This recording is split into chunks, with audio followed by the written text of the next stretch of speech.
Next up, I'm so excited to welcome up somebody who's been in this movement for decades, an elder who I look up to. Please welcome Esther Farmer from JVP in New York City.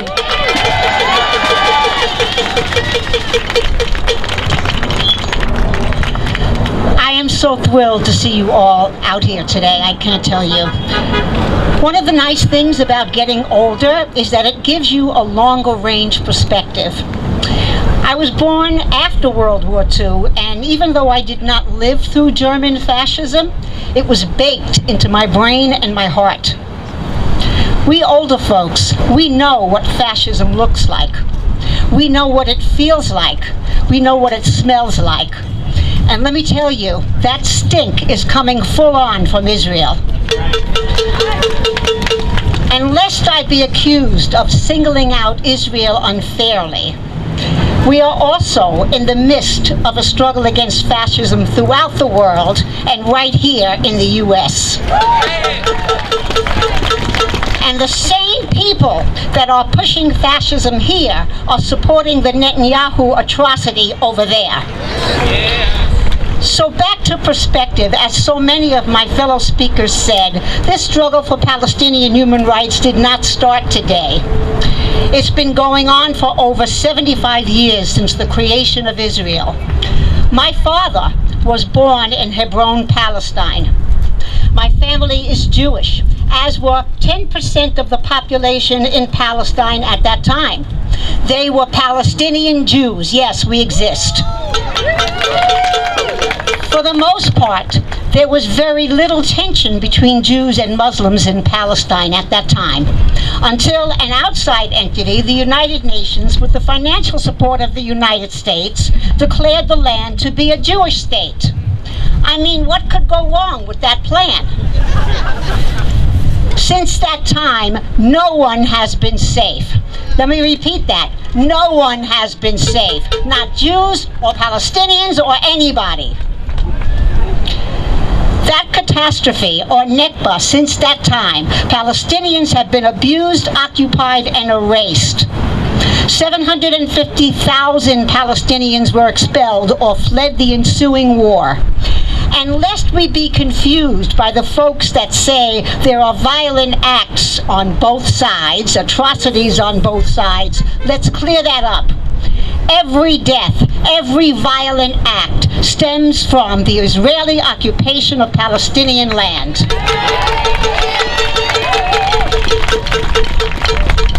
We as Jews know that where there is oppression, there is resistance. And Palestinians have been resisting for over 75 years. They have stones and homemade rockets. The Israelis have tanks, bombs, missiles, and nuclear weapons. And now, the current Israeli government says they want to wipe out Palestinian villages. And we know who pays for this? We do. $3.8 billion of our taxes are paying for the stink of Israeli fascism. If I sound a little bitter, it's because I am. This has been going on for too long, folks. I'm outraged, but I am not despairing. Because here's the thing about perspective. I've been in this fight for over 50 years.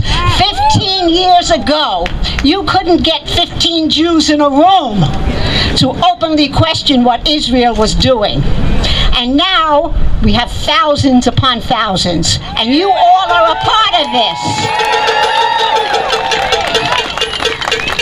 The narrative is changing, the mask is off. And let me tell you, the Israeli propaganda machine is petrified of you. And they should be. And we should be proud of that. While they tell us we can't be Jewish unless we support Israel, we're building a movement of thousands of people whose philosophy does not rely on the hatred of an entire people. How can we despair if we have that? So here's the thing. Israel cannot do what it's doing without our tax dollars. Schumer is a powerful politician, and we are his constituents. We are saying loudly and proudly, as Jews and as people of good conscience everywhere, end military funding to Israel. That's the right demand for this moment. Thank you all for being here. You give me hope. From the river to the sea! From the river to the sea! Next up, we are very honored to have Jav and Juliet here from the Mizrahi community of New York. Please join me in welcoming Jav and Juliet.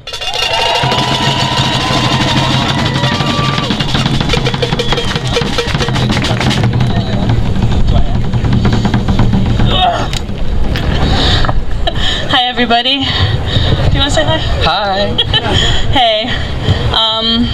Cool. Hi. Thank you so much for coming out today. It's really amazing to see so many people here. We were asked to say a few words, so we're gonna do that. I feel like it's important to start with like the feelings of this moment and like the heaviness of it all. I feel like it's like kind of impossible to put into words the heaviness of this moment. And I know that everyone is here because they feel that as well. And we wanted to bring in some concepts and ideas. I feel like I see people, and I've seen people over and over sort of put a lot of energy into politicians and electoral politics and like electing this person or that person and then like hoping that they will be accountable to us through us just telling them and yelling at them and like being in their face, and sometimes that works, but I feel like I want to think about what is the power that we actually have collectively. Where do we actually have power over these institutions? Because the institutions that rule us and oppress us and the people around us are the same institutions and powers that are sanctioning this genocide. And wherever we can force them to act by like removing something that they need or leveraging what power we actually have collectively, the ways in which we either experience or enact like oppressive dynamics interpersonally and on like in the workplace and in every sector of life. How can we actually force them? Where is our power to force them to act? Yeah, that's pretty much what I wanted to say. I feel like, yeah, what do you want to go for it?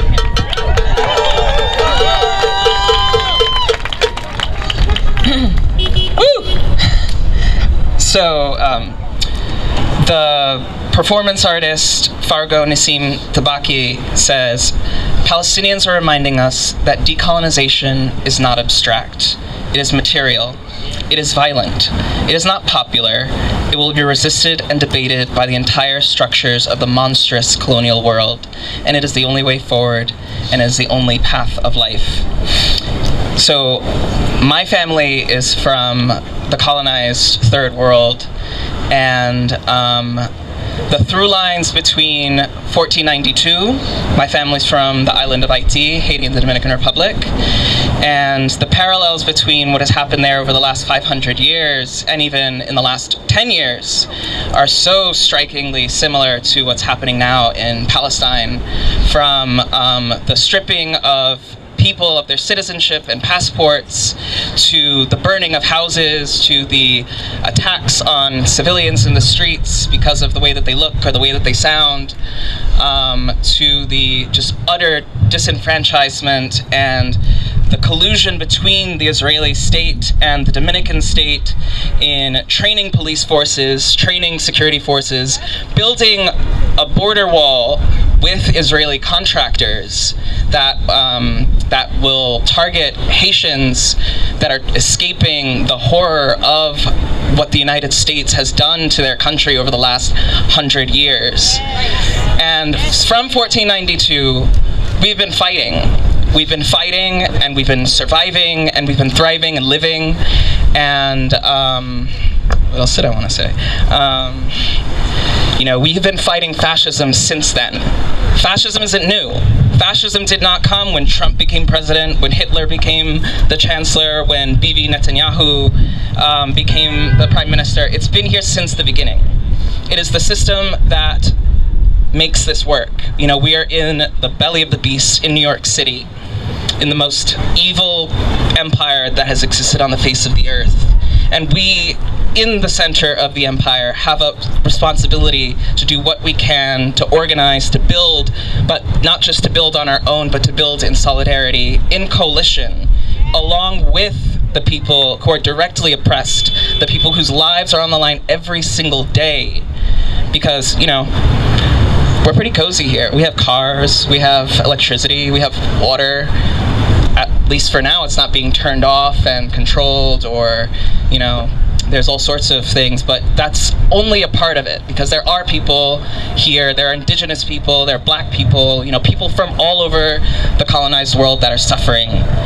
And it is up to us to build our power and our coalitions to fight this and to create a power that is unable to be co-opted, unable to be stolen from us, because that happens so much in settler politics, in the settler world, because that's the United States, that's the State of Israel, that's all these European countries that people like to look up to. How do you think they get their money?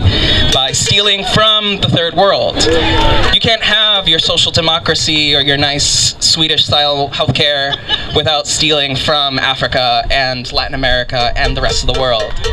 So what are we going to do to liberate the world? What are we going to do to use our privilege and our power to assist other people in their struggles for liberation that our governments are actively colluding against and installing dictators? My family left our country because the United States invaded twice and allowed for 70 years of dictatorship and murder and economic exploitation.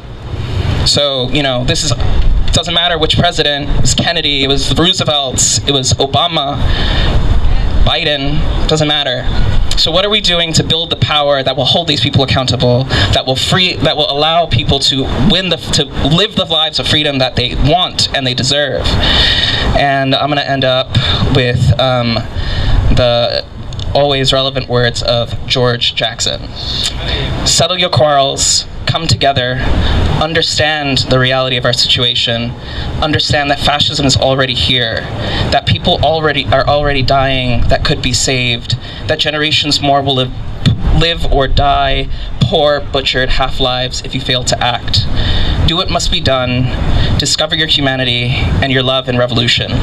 Pass on the torch, join us, give up your life for the people.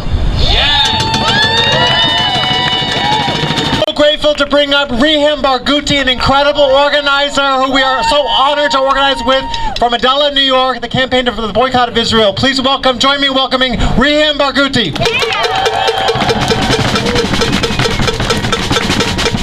Thank you. How are you guys doing out there? I know it's cold, but our hearts together are warm. Right. Let's understand what's going on here. Fueled by unconditional, blind, emphatic support of the U.S. government, a settler colonial apartheid structure, and the silence, the deafening silence of the international community, Jewish settlers and the extremist, racist Israeli government's war, their war on the Palestinian people has reached unparalleled heights. It's too much. There's too many atrocities to fathom. And Israeli racism has gotten so bad, it's imploding inwards, targeting the very people it purports to exist for. Israeli leader Smotrich called for Huwara to be wiped out. But don't get it twisted. He is not an anomaly. Smotrich has voiced what every Israeli government since 1948 has been trying to do. What the Zionist settler colonial project in Palestine aims to do. Wipe out the Palestinian people.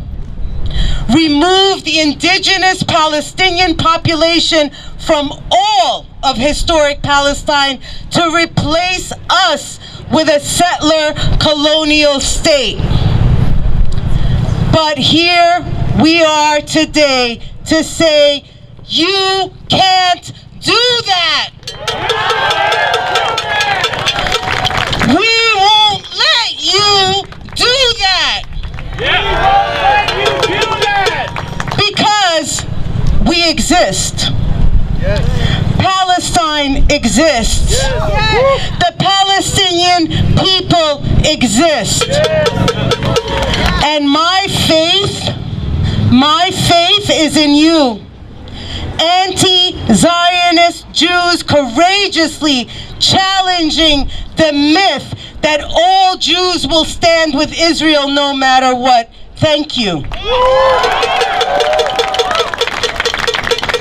My faith is in anti-Zionist Israelis that are standing in solidarity with Palestinians on the ground.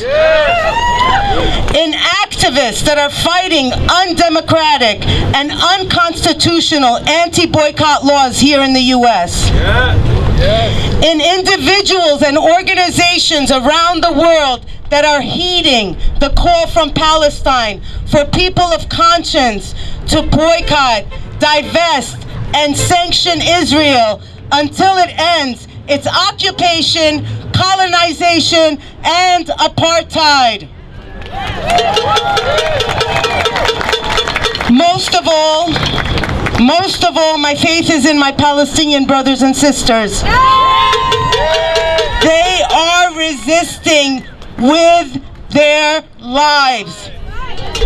They are withstanding death and destruction, and they have the energy and the ability to continue to struggle for freedom.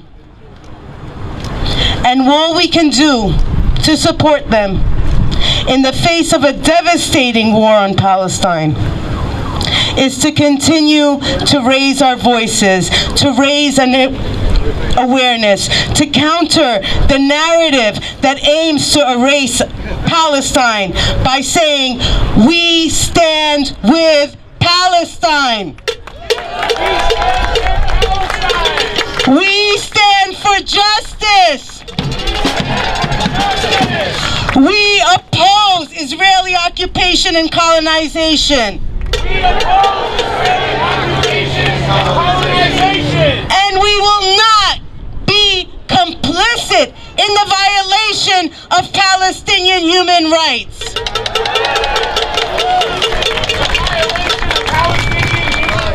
Some of our U.S. representatives, some of them, because we saw the good ones here, but some U.S. representatives like Schumer are green-lighting Israel's policies of ethnically cleansing the indigenous people of Palestine. Palestinian blood is on his hands. And we will not be silent. And we will not allow them to make us complicit. And the time has come. We must end all U.S. aid and military support to Israel now. We demand the U.S. government hold Israel accountable now. We demand the U.S. stop protecting Israel from the international community, from the UN, from the International Criminal Court now. And we demand that you listen to the voice of the people, our voices, calling for justice in Palestine. Because as they attempt to wipe us out, Our resolve is strengthened and our presence is powerful. Palestine exists. We exist. And until there is justice, there will be no peace. Israel kills, but we resist. Boycott, sanction, and divest. Israel kills, we resist. Boycott, sanction, and divest. Israel kills, we resist. Boycott, sanction, and divest. Thank you. Thank you, Riham! Yes! Get involved in your local, which is right here, BDS movement. Adela, New York heads that, and we're so incredible. A BDS new campaign is coming soon to us near you. We have one more speaker, then we're about to march. Please, so we have one more speaker, and then we'll give you marching direct things, and then, yes, cold also. Please give it up for an incredible organizer from JVP New York City. Give it up for Elena Stein.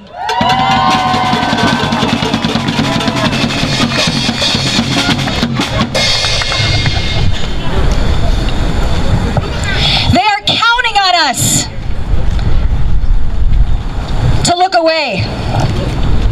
They are counting on us to say this was an aberration. We refuse.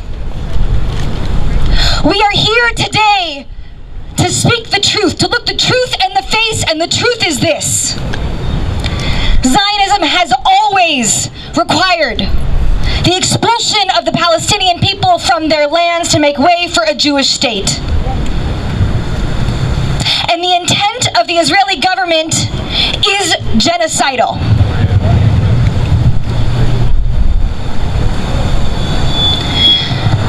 I am here, I am alive, I am here today because the day that my grandmother's family and entire village was massacred in a genocide, my grandmother just happened to be absent. And I grew up knowing this fact.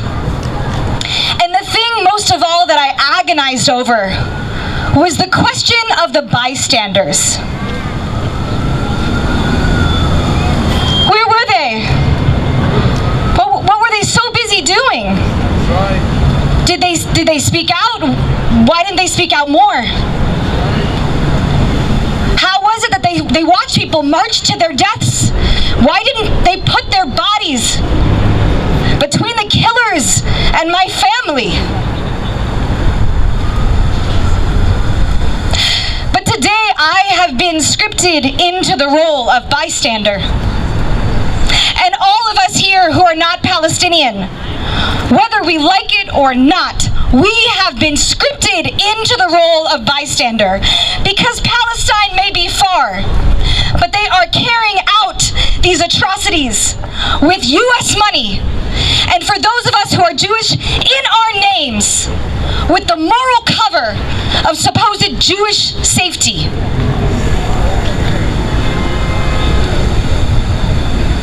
And so what that means is that we are not powerless because they are counting on us to keep standing by. We refuse. Now, they will say to us, you're being anti-Semitic. They will say to us, you don't know enough. They will say to us, you're being extreme. No, what is extreme is setting villages on fire. What is extreme is expelling thousands of Palestinian families from their homes. What is extreme is holding 2 million people of Gaza in an open-air prison and keeping them under a suffocating siege and bombing whole families killed at once. That is extreme.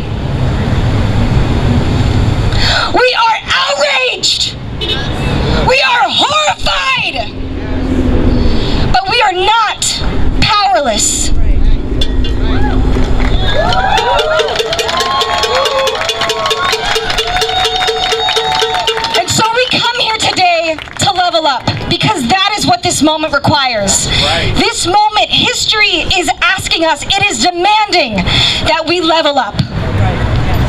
Because here's the truth, the only thing standing in the way of what the Israeli government has already done in their 75-year program of ethnic cleansing, and the full scale of what they intend to do, is Palestinian popular resistance and meaningful solidarity. So what are we gonna do? I come here with a question for all of us, and I ask myself the same question today, and that is, are we ready to level up? Yes. Can each of us here commit right now to leveling up? I want to hear you. Can each of us here right now commit to leveling up?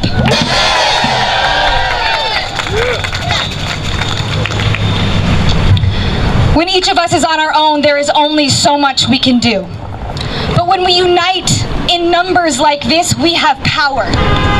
When each one of us commits to inviting the people we know in our lives into this movement, we build power. And when we steadily and consistently escalate against opponents, we unleash that power.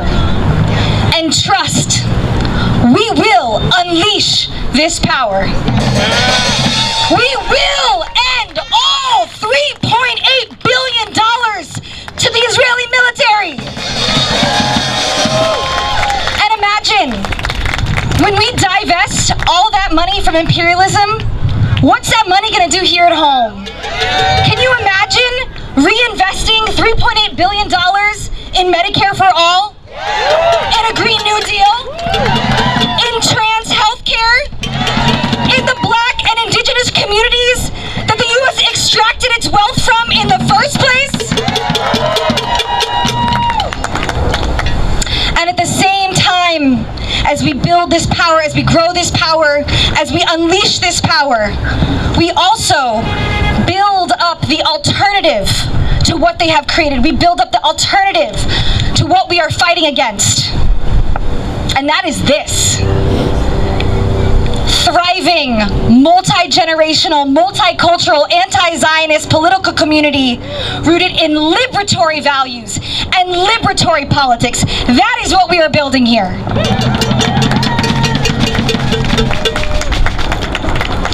So today, by being here, each one of us is a commitment to leveling up. We will not be bystanders. We will rise to meet this moment. We will because we must. Till Palestinians and all people are free. Thank you.